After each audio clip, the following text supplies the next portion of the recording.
ओम शांति। 2 दिसंबर 2022 बाबा के महावाक्य। मीठे बच्चे, इस पढ़ाई में आवाज की आवश्यकता नहीं।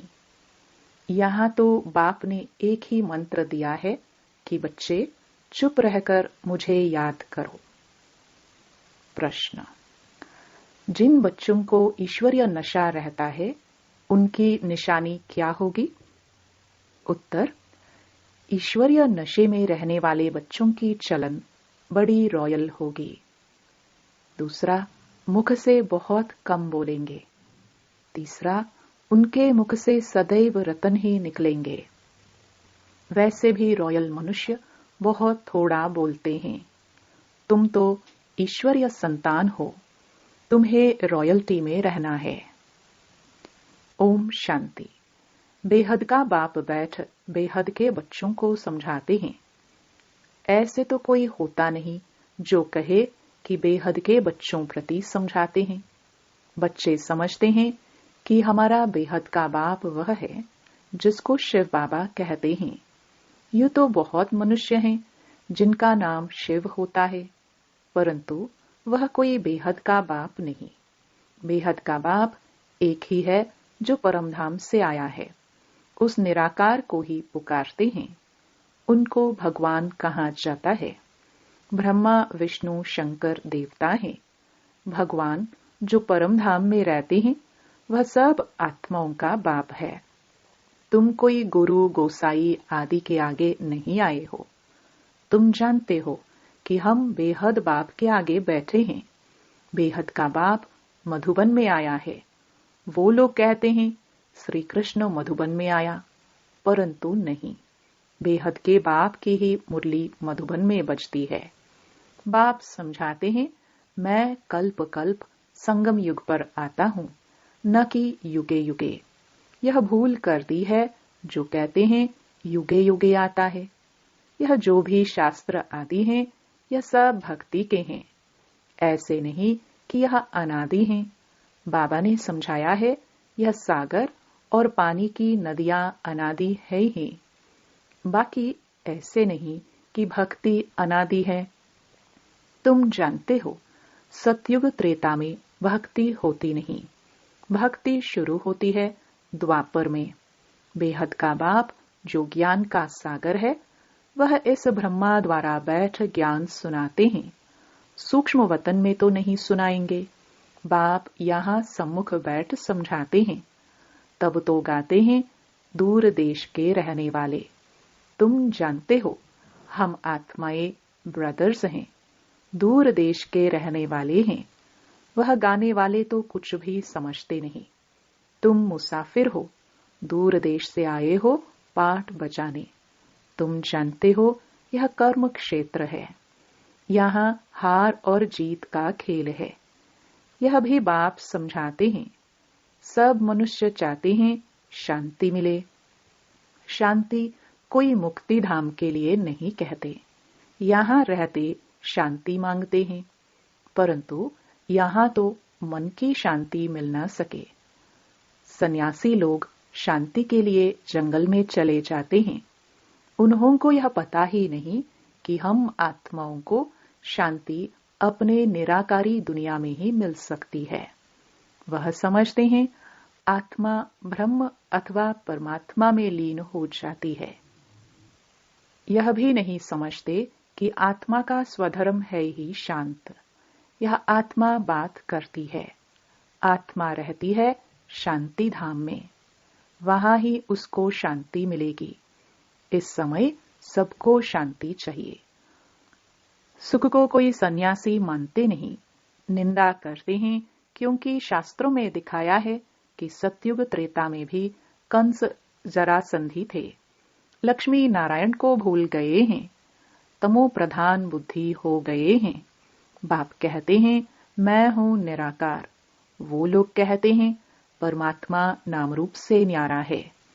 एक तरफ महिमा गाते हैं, फिर कहते हैं सर्वव्यापी है। जब नाम रूप से न्यारा है, फिर सर्वव्यापी कैसे होगा? आत्मा का भी रूप जरूर है। कोई कह ना सके आत्मा नाम रूप से न्यारी है। कहते हैं भ्रुकुटी के बीच तो आत्मा ही एक शरीर छोड़ दूसरा लेती है। परमात्मा पुनर्जन्म नहीं लेते। जन्म मरण में मनुष्य आते हैं। यह है तुम्हारी पढ़ाई। पढ़ाई में कोई बाजा गाजा नहीं बजाते। तुम्हारी पढ़ाई होती है सवेरे। उस समय मनुष्य सोए रहते हैं। वास्तव में तुमको रिकॉर्ड बजाने की भी दरकार नहीं है। हम तो आवाज से परे जाते हैं। यह तो निमित्त सबको जगाने के लिए बजाने पड़ते हैं। मुरली पढ़ने अथवा सुनने में आवाज बाहर नहीं जाता है। पढ़ाई में आवाज होती ही नहीं है। बाप बैठ मंत्र देते हैं, बच्चे चुप रहकर मुझे याद करो। यहाँ कोई गुरु आदि तो है नहीं जो बैठ एक एक को कान में मंत्र दे। फिर कह देते किसको नहीं सुनाना। यहाँ तो वह बात नहीं है। बाबा तो ज्ञान का सागर है। यह है गीता पाठशाला। तो पाठशाला में मंत्र दिया जाता है क्या? तुम जब किसको पर्सनल समझाते हो तो रिकॉर्ड बजाते हो क्या? नहीं, क्लास में भी ऐसे समझाना है। चित्र भी सामने है। जिसने कभी नक्शा ही नहीं देखा होगा तो क्या समझेंगे कि इंग्लैंड नेपाल कहाँ है? अगर नक्शा देखा होगा तो बुद्धि में आएगा। तुम बच्चों को भी चित्रों पर सारा ड्रामा का राज समझाया गया है। यह नॉलेज ऐसी है जो बिगर चित्रों के भी समझा सकते हो। मनुष्यों को भगवान का कुछ भी पता नहीं है। कल्प की आयु तो लंबी चौड़ी करती है।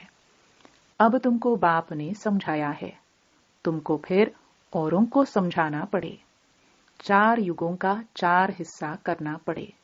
फिर आधा आधा करना पड़े। आधा में नई दुनिया, आधा में पुरानी दुनिया। ऐसे नहीं कि नई दुनिया की आयु बढ़ी देंगे। समझो कोई मकान की आयु 50 वर्ष है तो आधा में पुराना कहेंगे। दुनिया का भी ऐसे है। यह सब बाप ही आकर बच्चों को समझाते हैं। इसमें गीत गाने व कविता आदि सुनाने की दरकार नहीं। हम संगम युग के ब्राह्मणों की रस्म रिवाज बिल्कुल ही न्यारी है।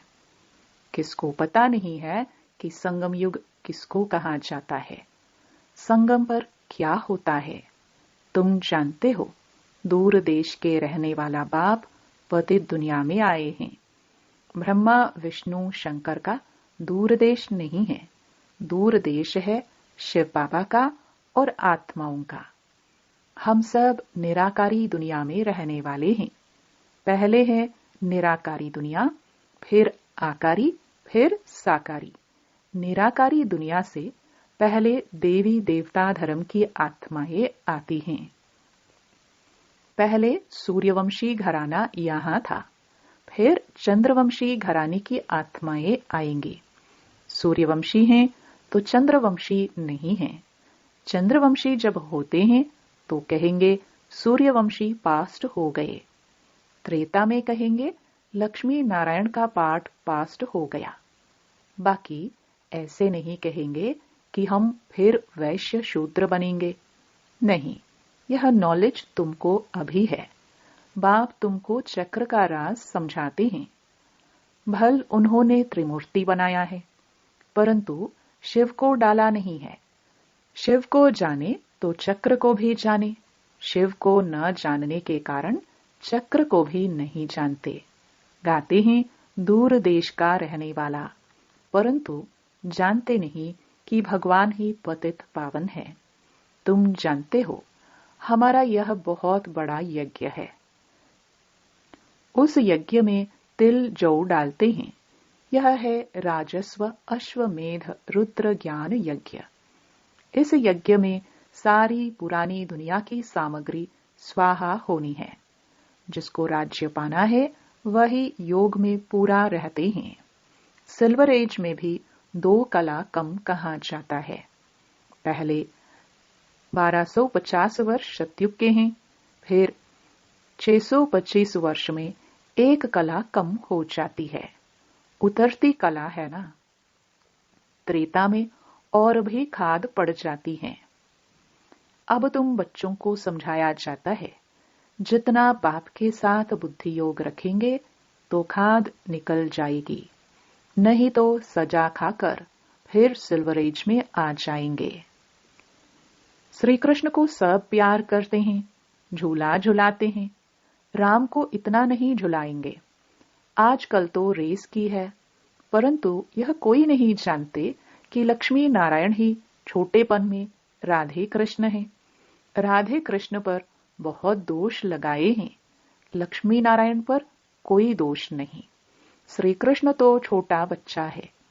बच्चा और महात्मा समान कहते हैं। महात्मा लोग तो संन्यास करते हैं। श्री कृष्ण तो पतित था ही नहीं जो संन्यास करे। छोटा बच्चा पवित्र होता है, इसलिए उनको सब प्यार करते हैं। पहले है सतो प्रधान, फिर सतो रजो तमो में आते हैं। श्री कृष्ण को सब बहुत याद करते हैं। बाबा का मन मनाभव मंत्र तो बहुत नामी ग्रामी है। देही अभिमानी बनो, देह के सब धर्म छोड़ो। यह ज्ञान तुम कोई भी धर्म वाले को दे सकते हो। बेहद का बाप कहते हैं, अल्लाह को याद करो। आत्मा अल्लाह का बच्चा है। आत्मा कहती है खुदा ताला, अल्लाह साई। जब अल्लाह कहते हैं तो जरूर आत्मा का बाप निराकार है, उनको ही सब याद करते हैं। अल्लाह कहने से जरूर नजर ऊपर जाएगी।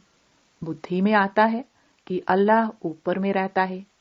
यह है साकार सृष्टि, हम वहां के रहने वाले हैं। बाप कहते हैं, हम भी मुसाफिर, तुम भी मुसाफिर हो, परंतु तुम मुसाफिर पुनर्जन्म में आते हो। मैं मुसाफिर पुनर्जन्म में नहीं आता। मैं तुमको शीघ्र पुनर्जन्म से छुड़ाता हूँ। इस रावण राज्य में तुम बहुत दुखी हो, तब तो मुझे बुलाते हो। बाप कितनी अच्छी अच्छी बातें तुमको समझाते हैं। बच्चे, अभी खेल पूरा होता है, यहाँ बहुत दुख है। हर चीज कितनी महंगी हो गई है, फिर सस्ती थोड़ी ही होगी। आगे सस्ताई थी, सबके पास अनाज आदि खूब रहता था। सतयुग को कहते हैं गोल्डन एज। वहां सोने के सिक्के थे।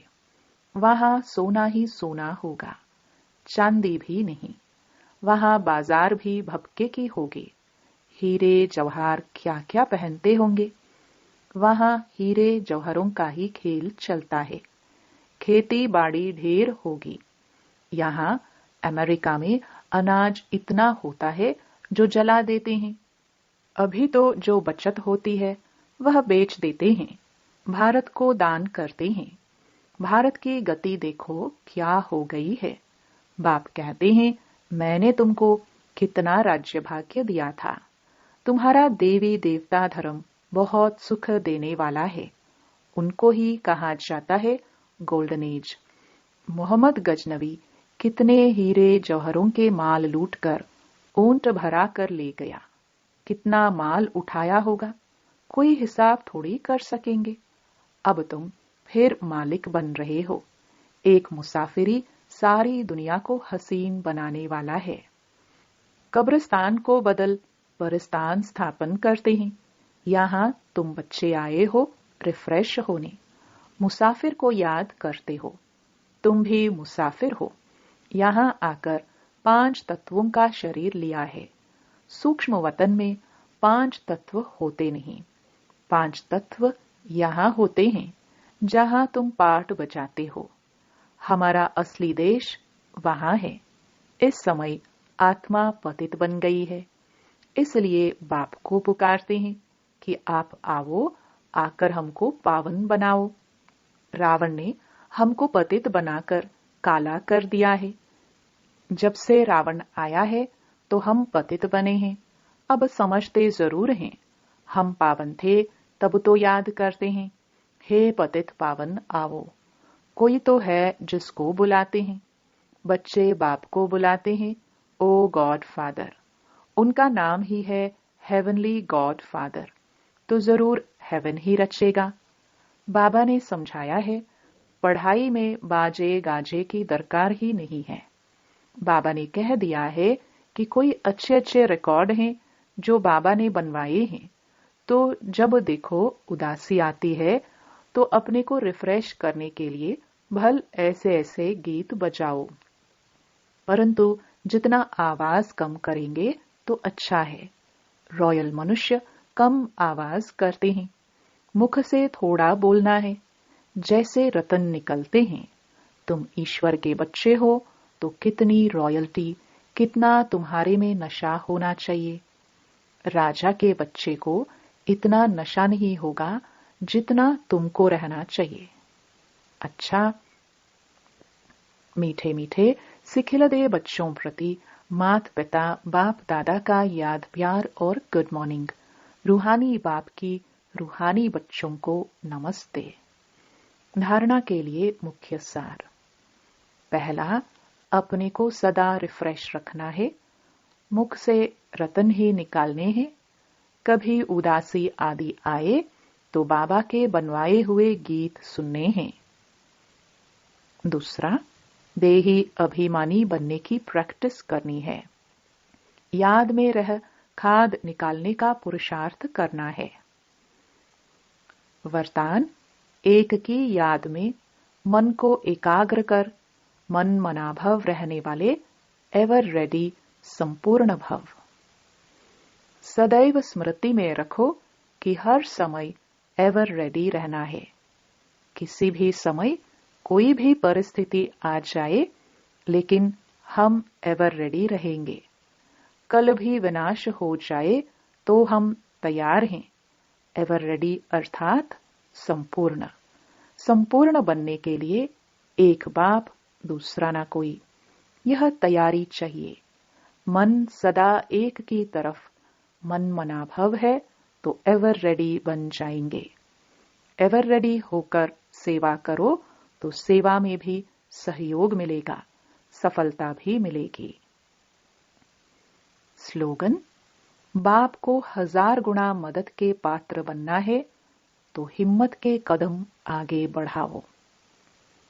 ओम शांति।